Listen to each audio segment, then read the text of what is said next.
کہتے جی کہ مینا میں ہم نے ٹرین پہ آنا تھا اور ٹرین وہاں سے 1:30 بجے ہمیں ملنی تھی، اس لیے میں فجر سے پہلے مزدلفہ سے مینا آ گیا تو آپ پر دم واجب ہو گئی۔ یہ تو نہیں ہے نا کہ جس کو ٹرین ملے تو وہ مزدلفہ جائے ہی نہ، اگر آپ کو ٹرین نہ ملتی تو شاید آپ عرفات بھی نہ جاتے۔ یہ کیا بات ہے؟ نہ جائیں آپ، اس کا ٹائم ہے، چھوڑ دیں اس ٹرین کو، آپ رات وہاں گزارتے، صبح کی نماز وہاں پڑھتے، وقوف کرتے، اس کے بعد جو ٹرین ملتی ہے اس پہ آ جاتے۔ تو بہرحال اب آپ کا دم ہے کہ آپ نے واجب چھوڑ دیا، بالکل دم ہے کیونکہ آپ نے واجب چھوڑا ہے۔ وقوف مزدلفہ جو ہے وہ واجب ہے، وہ تو صرف ان لوگوں کو اجازت ہے جو معذور ہیں، بیمار ہیں یا ڈیوٹی والے لوگ ہیں، ان کو بھی یہ اجازت ہے کہ وہ 2 رکعت نماز وہیں پڑھیں، اور آدھی رات گزرنے کے بعد اگر مینا آ جائیں تو ان پر دم نہیں ہوگی۔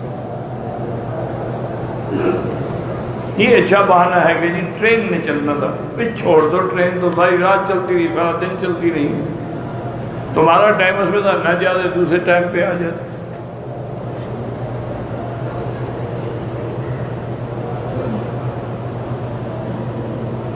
اگر کوئی آدمی نکاح جہاد میں جو کافروں سے جنگ ہو، مال غنیمت ملے اور باندیاں ملیں تو اس کو بغیر نکاح پہ بھی رکھ سکتے ہیں۔ اللہ نے تمہارے لیے ملک الیمین جو ہے، مملوکہ جو ہے وہ حلال کر دی ہے کہ والذین هم لفروجہم حافظون الا علی ازواجہم او ما ملکت ایمانہم۔ ہاں یہ بڑا اجر و ثواب ہے کہ آپ اس کو آزاد کر دیں، نکاح کر لیں، یہ الگ بات ہے۔ اگر کوئی نکاح نہ کرے، باندی کی حیثیت پہ بھی رکھے تب بھی جائے۔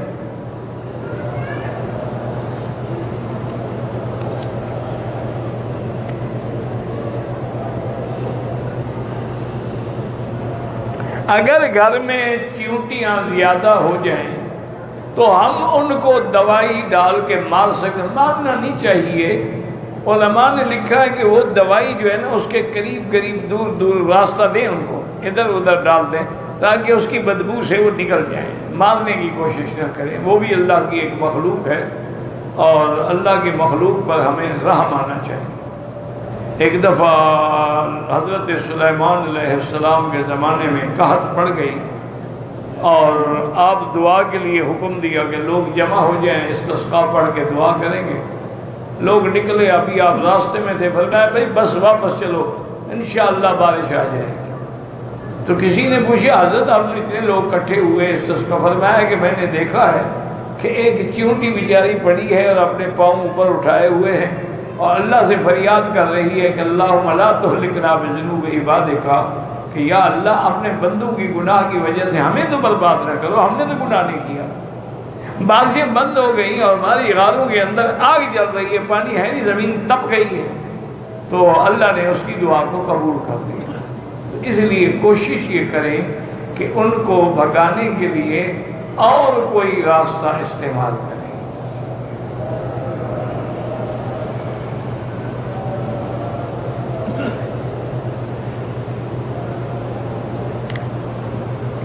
اگر ایک عورت کا خاوند مر گیا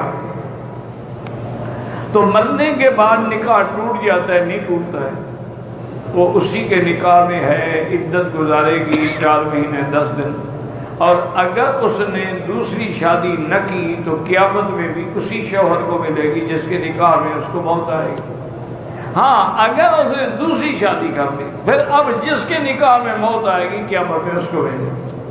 اگر عورت نے شادی نہیں کی، وہ عدت وفات کے بعد بیٹھ گئی ہے تو پھر وہ پہلے شوہر کو ہی ملے گی۔ لیکن میرا مشورہ یہ ہے کہ جو عورتیں، جو میری بہنیں بیٹیاں جوانی میں بیوہ ہو جاتی ہیں، ایسے حالات بھی ہیں نا جی کہ بیوی جوان ہے، خاوند مر گیا، تو اب وہ ساری زندگی بغیر خاوند کے گزارے تو یہ بہت بڑا خطرہ ہے۔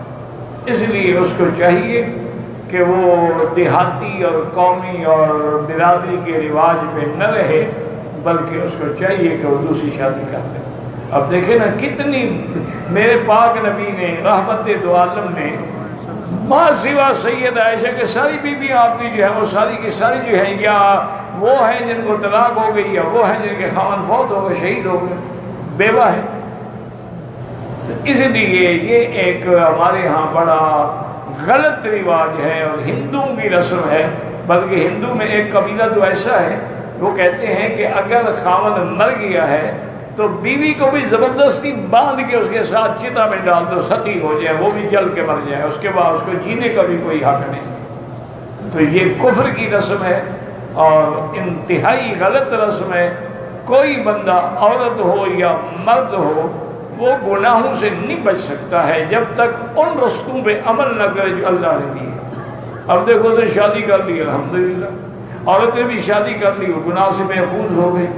اسی لیے پہلے دور میں یہ رواج ہوتا تھا کہ لڑکیاں جب بالغ ہوتی تھیں نا ان کی شادی فوراً کر دی جاتی تھی تاکہ ان کے دماغ میں ابھی کوئی وسوسہ کوئی فتنہ آتا ہی نہیں تھا.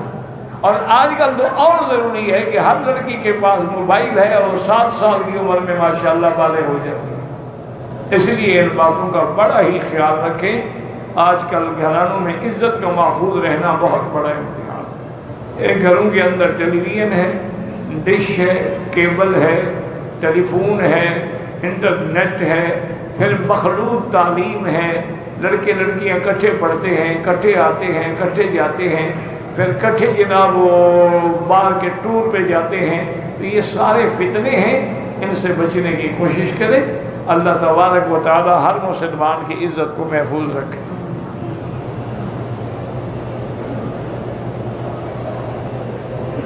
مرد اور عورت کے رکوع کرنے میں کوئی فرق نہیں، مرد بھی رکوع کرے گا عورت بھی رکوع کرے گی. سجدے کے اندر ایک حدیث ہے کہ عورت اپنی دونوں ٹانگیں ایک طرف نکال کے زمین سے مل جائے. چونکہ عورت کی نماز جیسے گھر میں افضل ہے، کیوں؟ تاکہ زیادہ پردہ ہو. گھر کے اندر بھی پھر کمرے کے اندر پڑے تو زیادہ افضل ہے.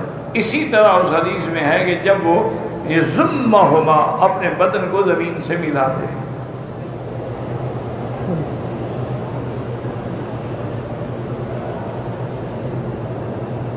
عورت نماز شروع کر سینے تک ہاتھ اٹھائے گی.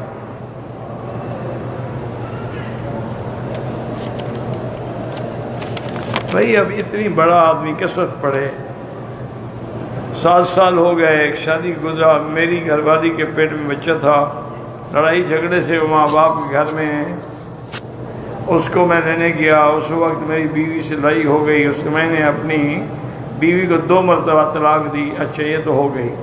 پھر سارے ملتان صاحب کے پاس گیا، نے کہا کہ اس کی بیوی کو طلاق نہیں ہوئی، اس لیے آج سے 1 مہینہ پہلے لڑائی جھگڑے ہوئے تھے تو میں نے اپنے سارے سے فون پر بات کی، مجھ سے لڑنے جھگڑنے لگا. پتہ ہے غصے میں ہو گیا. جب غصے میں زیادہ ہوا تو میں نے 12 درہم زکوٰۃ ہو گئی ہے، باقی سب بہانے ہیں. جب بھی آدمی طلاق دے گا غصے میں دے گا، کبھی کوئی پیار پہ بھی طلاق دیتا. ایسا کوئی واقعہ آپ کو پتا ہے کہ اپنی بیوی کو جا کے کہے کہ آج تو میرا دل آپ پہ بالکل اتنا محبت سے بھرا ہوا ہے کہ خوشی کے موقع پر آپ کو طلاق کا ہدیہ پیش کرتا ہوں. ایسا الو کا پٹھا ہے دنیا میں؟ تو جب بھی طلاق دے گا غصے میں دے گا. طلاق ہے، غصے میں ہو، محبت میں ہو، اعتدال میں ہو، غضب میں ہو. یہ 3 چیزیں ہیں. ثلاث جدہن جد وحدہن جد النکاح والطلاق والعقاق. اس میں مذاق میں بھی طلاق ہو جاتی ہے. طلاق ہو گئی ہے جناب، تمہیں کسی مولوی صاحب یا مفتی صاحب نے نہیں کہا، یہ بھی تم خود گھڑ رہے ہو.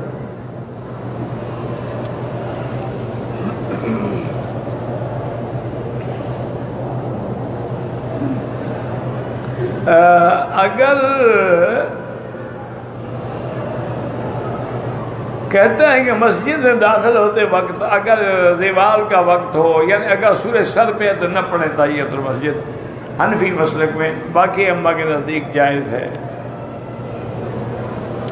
عصر کے بعد عمرے کی نیت سے طواف سعی کیا، مغرب سے پہلے حل کرایا. طواف تو گانا مغرب کے بعد دا کی ٹھیک ہے، بالکل کرنا بھی یہی چاہیے تھا آپ کو.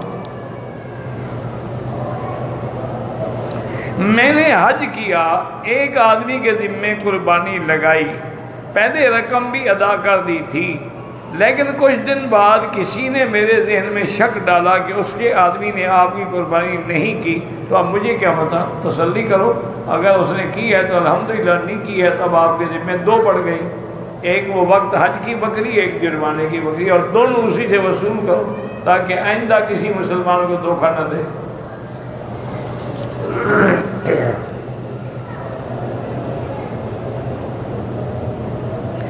احرام کی حالت میں بھول کے میں نے صابن سے ہاتھ دھو لی، اس میں خوشبو تھی، 2-4 ریال 5 ریال صدقہ کر دو، خیرات کر دو۔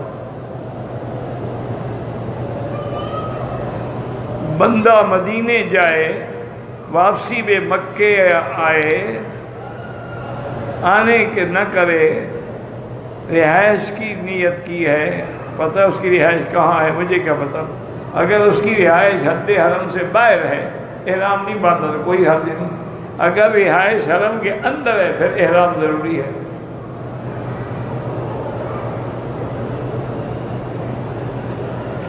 بندہ اگر دم دے تو خود گوشت نہیں کھا سکتا، اگر کھایا ہے تو اس گوشت کی قیمت کا اندازہ کر کے خیرات کر دے۔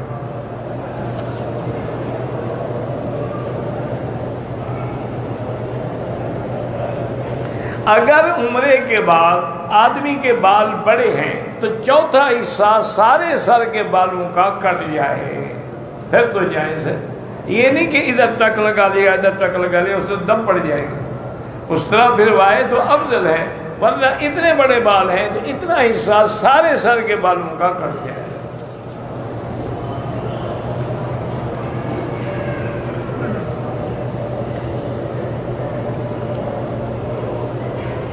جدے والے کے لیے دم ہے یا نہیں کس بات کا؟ جدے والے کوئی پروانہ لکھوا کے آئے ہیں کہ غلطی کریں گے تو دم نہیں پڑے گا ان پر؟ بھئی غلطی کیا ہے بھائی جب یہ نہ پتا ہو؟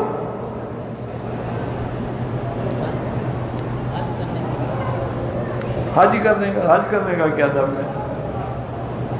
کون سا حج کیا؟ حج افراد تھا، تمتع تھا، قران تھا، اور وہ تمتع قران تو کر ہی نہیں سکتا، حج افراد ہوگا۔ جب حج افراد ہوگا تو اس کے لیے بکری دینا ضروری نہیں ہے۔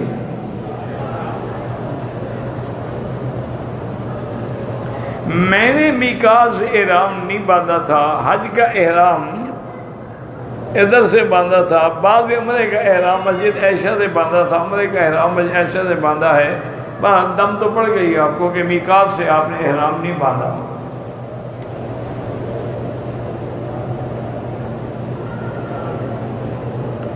اگر کسی کے نکاح میں 2 بہنیں ہیں لیکن وہ اس طرح کہ پہلی بیوی جب فوت ہو گئی تو اس کی بہن سے شادی کرے، وہ جائز ہے۔ منع یہ ہے کہ ان تجمعوا بین الاختین، 2 بہنوں کو یعنی دونوں کو نکاح میں رکھے اور دونوں زندہ ہوں۔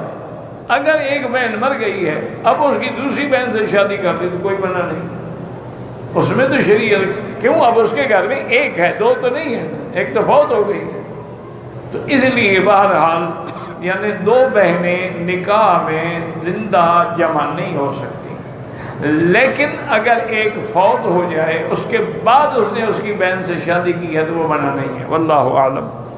اللہم صلی علی سیدنا محمد وعلی آل سیدنا محمد کما صلیت علی ابراہیم وعلی آل ابراہیم فی العالمین انک حمید مجید۔